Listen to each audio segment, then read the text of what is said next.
I was born youngest of 8 in Mir, across the narrow sea. So my father gave me over to the Red Temple.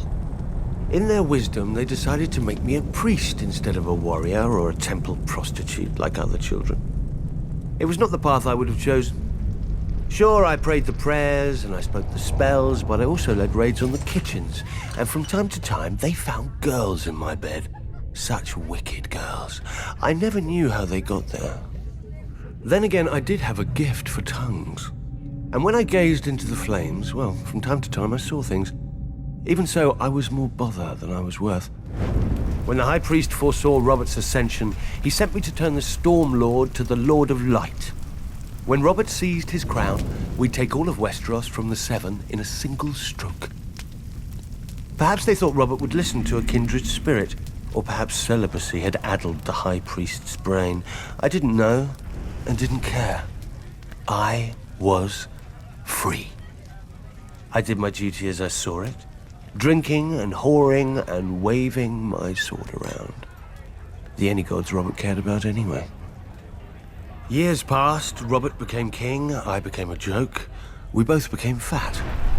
I even won some glory in Greyjoy's rebellion, first through the breach and all that. It's amazing what boldness a full bladder can inspire. But Robert had stopped listening to my sermons a long time ago, even if I'd still bothered to give them. Then came Robert's death, and the war. I'm not speaking of those brats squabbling over the world's pointiest chair. Powers long asleep are waking and moving through the land. I've seen them in my flames. Shit, I've seen them with my own 2 eyes. The Lord of Light is real. And if he's real, then all of it is real. Man once again faces the war for the dawn, which has been waged since time began. On one side is the Lord of Light, the heart of fire, the god of flame and shadow. Against him stands the great other, whose name may not be spoken. The Lord of Darkness, the soul of ice, the god of night and terror. According to prophecy, our champion will be reborn, to wake dragons from stone and reforge the great sword Lightbringer that defeated the darkness those thousands of years ago. If the old tales are true, a terrible weapon forged with the lifeblood of a loving wife's heart. Part of me thinks man was well rid of it, but great power requires great sacrifice. That much, at least, the Lord of Light is clear on. I sound like a dried-out old woman, I know.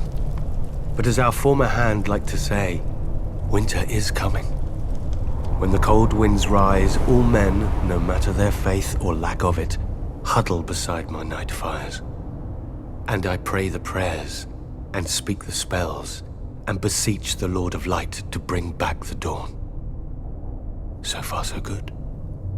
But reprobate as I am, I can't help but wonder what will happen if, one day, our Lord does not answer.